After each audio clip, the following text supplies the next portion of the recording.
Dalam rangka memberdayakan masyarakat di bidang pembangunan sektor pertanian, Departemen Pertanian telah mengembangkan salah satunya adalah strategi pembangunan pertanian pada lembaga mandiri yang mengakar di masyarakat atau LM3, yakni lembaga mandiri yang tumbuh dan berkembang di masyarakat.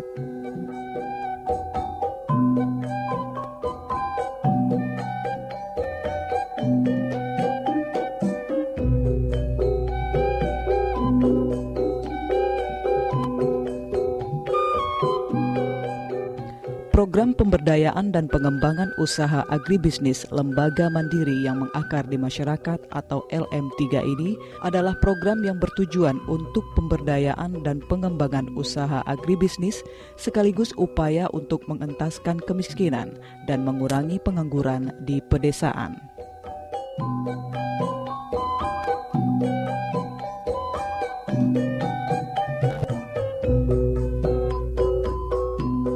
Kekuatan LM3 ini seperti pesantren, paroki, subak, gereja, dan lain-lain adalah sebagai lembaga yang mengakar kuat di masyarakat dan sebagai pusat pengembangan ekonomis serta sumber daya manusia di bidang ilmu pengetahuan dan teknologi di pedesaan.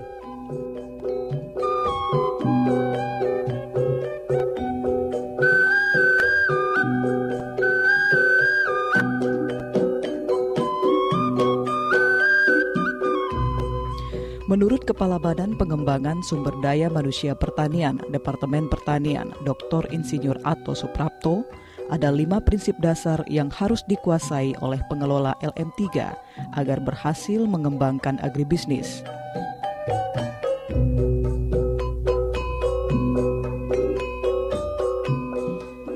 Pertama, bahwa agribisnis itu harus dimulai dari pasar, bukan produksi. Kedua, pemilihan komoditi yang dikembangkan harus betul-betul yang menguntungkan usahanya dan comparable atau dibandingkan dengan usaha yang lainnya. Prinsip ketiga adalah daya saing dan kemandirian. Tidak boleh ada ketergantungan kepada pemerintah yang terus-menerus. Keempat, mengembangkan kepercayaan jangka panjang atau long-term trust pada mitranya dan bukan untuk keuntungan sesaat. Kelima, komitmen atau kontrak dengan mitra harus dijaga. Pengembangan agribisnis melalui LM3 diharapkan dapat memberikan dampak positif bagi masyarakat dan petani di sekitarnya.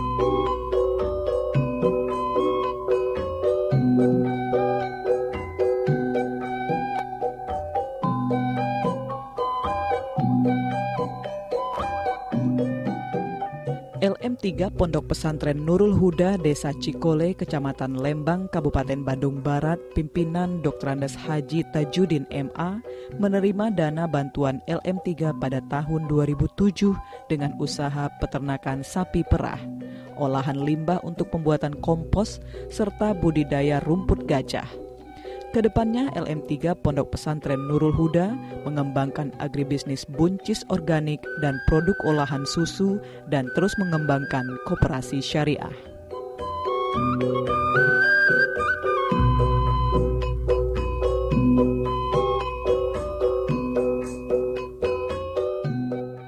Alhamdulillah pada tahun 2009 ini kita dipercaya oleh Departemen Pertanian RI menjadi LM3 model. Dalam hal ini insya Allah dengan dipercaya menjadi LM3 model, kita akan terus mengembangkan kegiatan agrobisnis di lingkungan LM3 Nurul Huda ini. Kemudian juga dalam rangka membantu para petani, para peternak dalam mengembangkan pembiayaan, LM3 Nurul Huda juga sudah melakukan sebuah kegiatan pemberian bantuan pembiayaan dalam bentuk koperasi syariah Nurul Huda.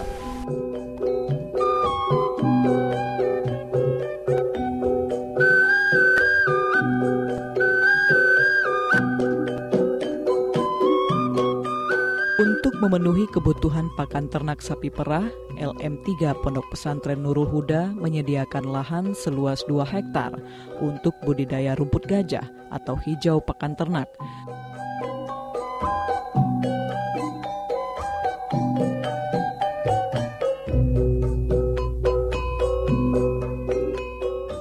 Supaya memudahkan pemberian pakan rumput, para santri mencacah rumput sampai pendek sekaligus memilah apabila ada kayu atau ranting dalam rumput.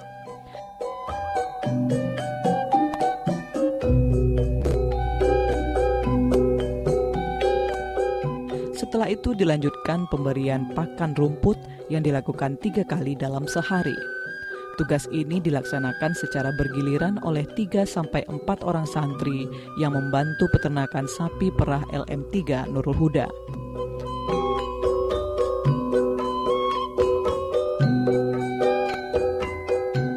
Pada musim hujan, ketersediaan rumput tidak menjadi kendala. Tetapi menginjak musim kemarau, rumput sangat kurang, bahkan boleh dikatakan langka. Kendala dari LM3 di sini tuh Pak, kalau masalah sapi perah, yaitu rumput kalau di musim kemarau. Karena yang namanya sapi pasti beranak ya Pak ya, maka otomatis dengan adanya anak ini kebutuhan rumput lebih banyak gitu, sehingga kebutuhan rumput kadang kita harus ngambil ke tempat lain, misalnya ke daerah Subang atau lain sebagainya. Mungkin barangkali dari pihak pemerintah bisa memfasilitasi lahan untuk penanaman rumput, misalkan dengan perhutani lebih diperluas lagi.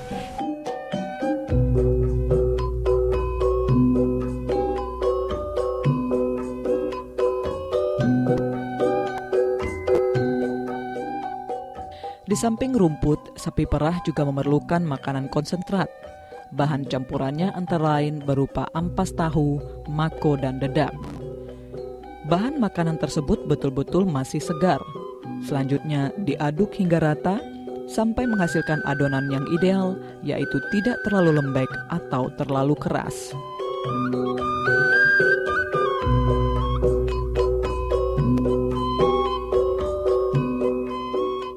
Sebelum memberikan pakan konsentrat atau diloloh, menurut istilah setempat, tempat pakan ternak dipastikan harus bersih dari sisa makanan sebelumnya untuk menghindari tumbuhnya bakteri yang merugikan kesehatan sapi perah.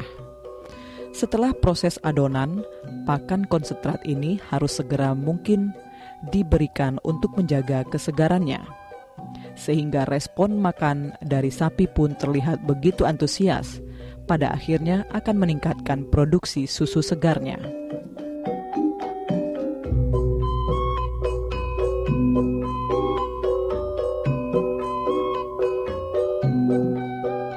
Pemerahan susu diawali dengan membersihkan puting susu dengan air mengalir sampai bersih, supaya tidak ada gangguan bakteri.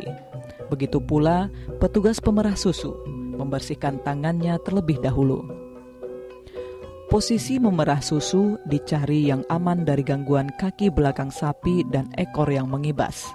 Biasanya posisi pemerah berada di sebelah bawah luar kanan perut sapi. Kemudian dilakukan pemijatan secara teratur bergantian di antara 4 puting susu. Memerah susu dilakukan secara cepat dan dengan pemijatan yang nyaman supaya sapi tidak berontak. Sekali perah memerlukan waktu tak kurang dari 2-5 menit menghasilkan susu sekitar 5 liter.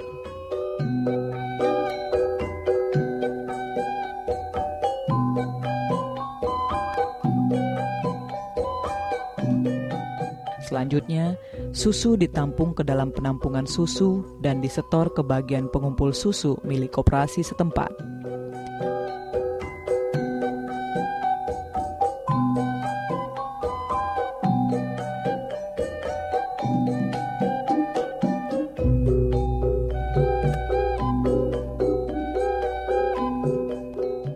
Di sini dilakukan proses administrasi dan tester susu untuk kemudian langsung dimasukkan ke dalam tangki truk pengangkut susu oleh petugas koperasi.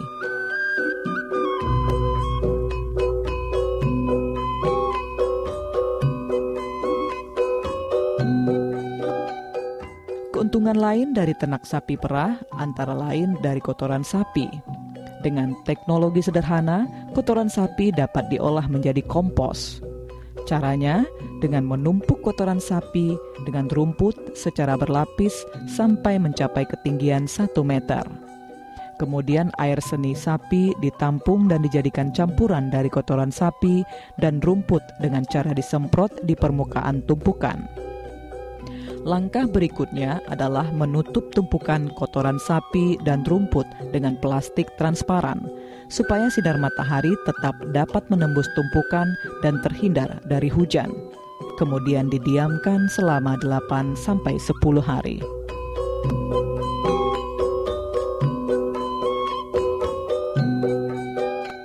Tujuan awal bahwa LM3 harus menjadi agent of change, agen perubahan dalam pembangunan agrobisnis di pedesaan khususnya, maka kita rasakan sekali khususnya untuk LM3 Nurul Huda ini sangat bermanfaat sekali dalam rangka melaksanakan sebuah ekspektasi sosial dari masyarakat, di mana lembaga-lembaga harus memberdayakan bukan hanya ke dalam akan tetapi keluar. Alhamdulillah LM3 Nurul Huda dalam hal ini sudah melakukan itu melalui pembinaan kelompok ternak, kelompok tani, kelompok wanita tani, kemudian kelompok pemuda dalam usaha pemberdayaan ekonomi pedesaan. Nah, oleh karena itu kami sangat mendukung dan terus mendukung tentang program LM3 ini. Pengalaman kami ketika kami Silatnas, kami bergaul dengan berbagai agama, dengan pendeta, kemudian dari pimpinan-pimpinan agama yang lain, kami rasakan di sana. Sehingga konsep pemberdayaan manusia, bagaimana mengajak mereka untuk berubah pola sikap, meningkatkan kesejahteraan hidup, ini sangat terasa. Maka melalui Silatnas, ini adalah merupakan sebuah sarana yang efektif sekali. Yang pertama adalah dalam rangka evaluasi diri. Ketika kami mengikuti Silatnas, kami langsung secara serta-merta melakukan sebuah evaluasi diri. Bagaimana program yang dikelola di LM3 masing-masing. Kemudian daripada itu, kita juga melakukan sebuah sharing. Jadi dari silaturahmi ini, kita adalah silatul fikri. Bagaimana menyambungkan fikir, menyambungkan pengalaman-pengalaman, kemajuan dan kekurangan masing-masing LM3. Bahkan yang paling penting adalah kita adalah silatul amal. Artinya kita sudah membuat sebuah jejaring antara LM3. Oleh karena itu melalui gelaran atau media Silatnas ini sangat kami dukung sekali dan kami akan terus mengikuti Silatnas ini karena ini sebuah media yang efektif dalam rangka kita bersama-sama mengembangkan LM3 sehingga nanti LM3 merupakan sebuah kekuatan di pedesaan untuk membangun pembangunan khususnya pembangunan pertanian agribisnis.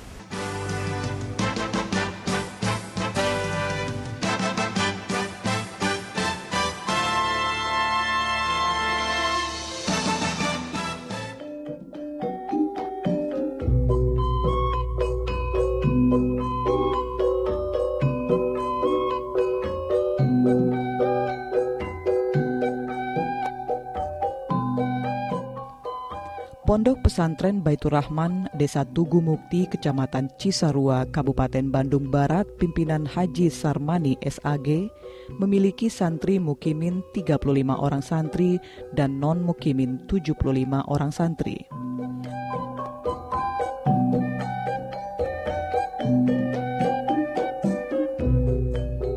Pondok pesantren berdiri pada tahun 1999.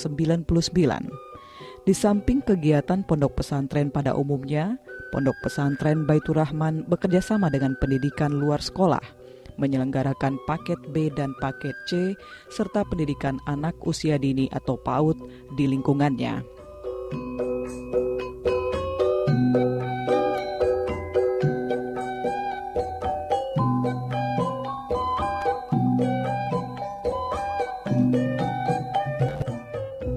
Pondok Pesantren Baitur Rahman pada awal ketertarikan di bidang agribisnis dimulai dengan usaha pertanian tomat.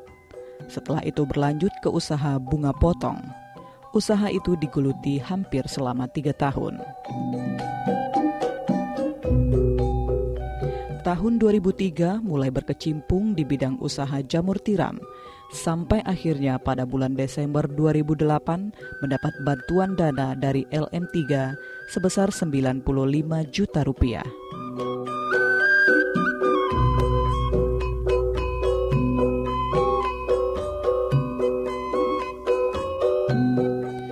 Dana yang diperoleh dari LM3 digunakan untuk tambahan modal usaha jamur tiram.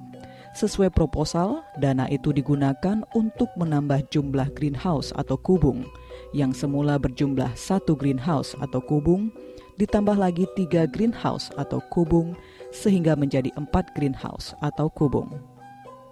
Kemudian untuk membeli media tumbuh jamur tiram atau log ukuran 1,5 kilogram. 1 buah greenhouse atau kubung ukuran 4 meter x 10 meter terbuat dari bilik bambu dan lantainya di semen mempunyai kapasitas 10.000 media tanam jamur tiram atau log.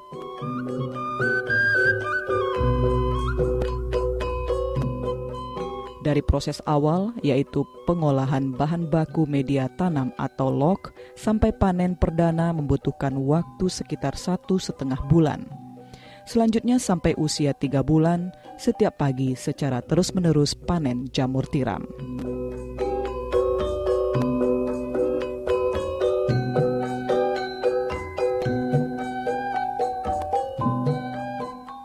Proses budidaya jamur tiram alurnya dimulai dari pengolahan bahan baku media tanam atau log. Kemudian proses timer dilanjutkan dengan memasukkan bibit jamur ke dalam log, serta proses pemutihan, setelah itu proses pemindahan ke greenhouse atau kubung produksi. Lalu proses pembukaan log dan proses panen, kemudian proses pengepakan, diakhiri proses penjualan.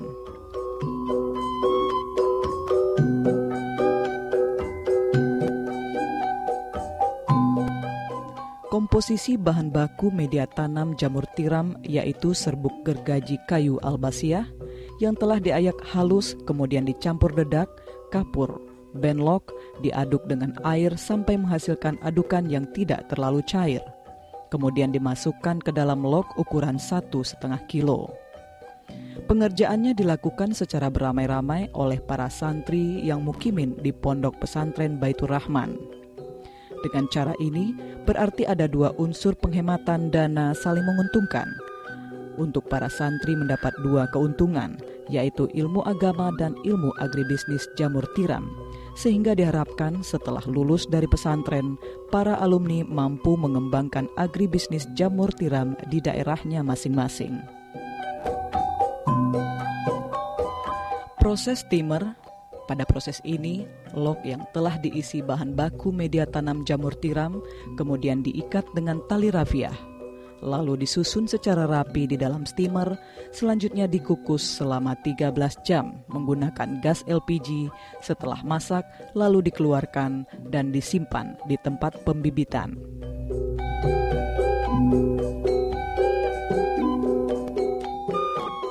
Proses pembibitan jamur tiram dilakukan di ruang yang steril. Begitu pula pelaksanaannya. Harus membersihkan tangan terlebih dahulu dengan alkohol.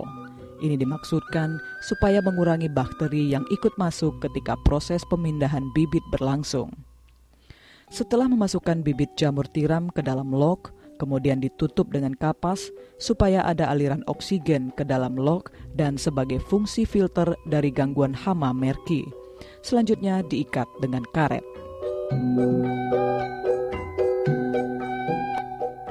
Selanjutnya adalah proses pemutihan, yaitu proses penyimpanan di dalam ruangan dengan rak bersusun selama kurang lebih 1 bulan.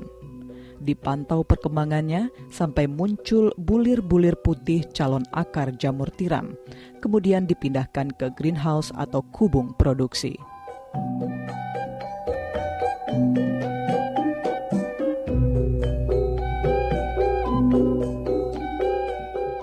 Log usia 25 hari belum cukup untuk pembukaan. Log usia 45 hari sudah terlihat banyak akar jamur yang tumbuh, sudah siap dibuka. Caranya dengan memotong pengikat karet lalu dibuka sedikit supaya nutrisi tidak cepat habis sehingga tahan sampai usia 4 bulan.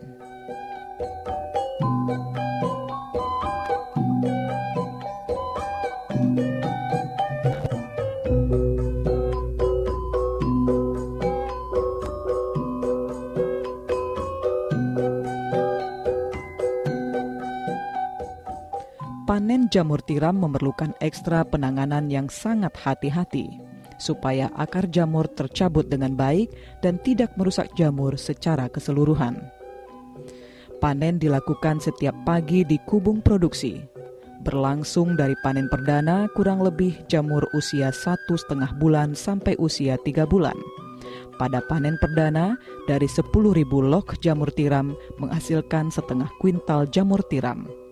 Panen raya, yaitu minggu ketiga di bulan pertama masa panen, di mana pertumbuhan jamur sangat produktif, bisa menghasilkan 1,5 kuintal jamur tiram sekali panen.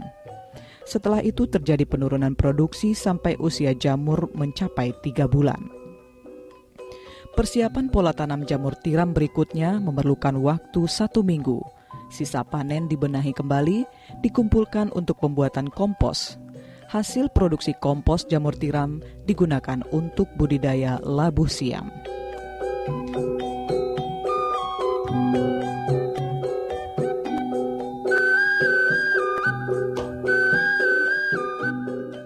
Proses pengepakan jamur tiram diawali dengan pemotongan akar jamur dari hasil panen, yaitu membersihkan sisa kapas yang masih menempel pada akar jamur dengan menggunakan cutter. Selanjutnya jamur disortir menurut kualitasnya. Kemudian secara hati-hati dimasukkan ke dalam kantong plastik ukuran 5 kg.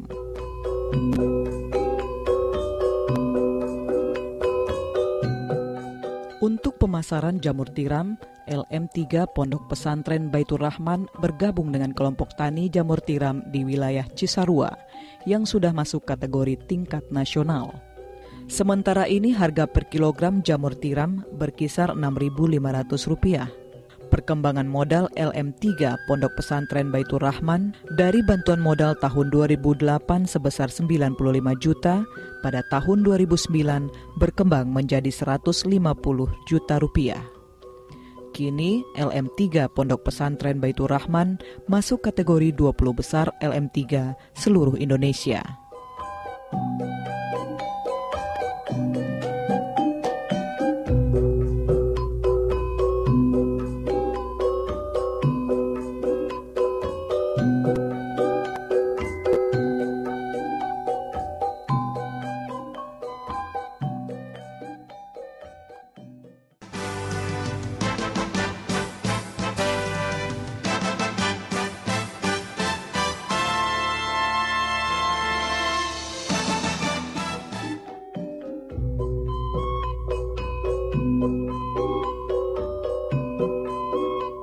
Yayasan Muhammad Ismail pimpinan Fatmi Nurhatini lulusan IPB mengawali usahanya pada tahun 1997 sebagai konsultan.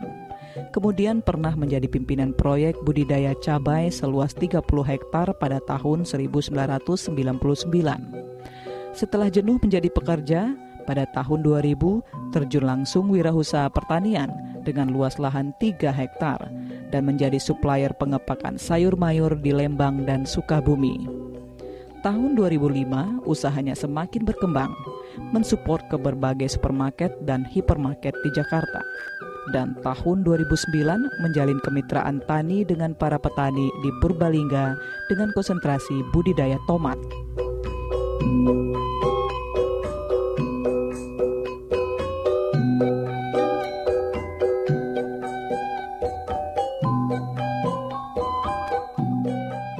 Yayasan Muhammad Ismail kini mencoba budidaya tanam jambu biji merah dan jambu non-biji.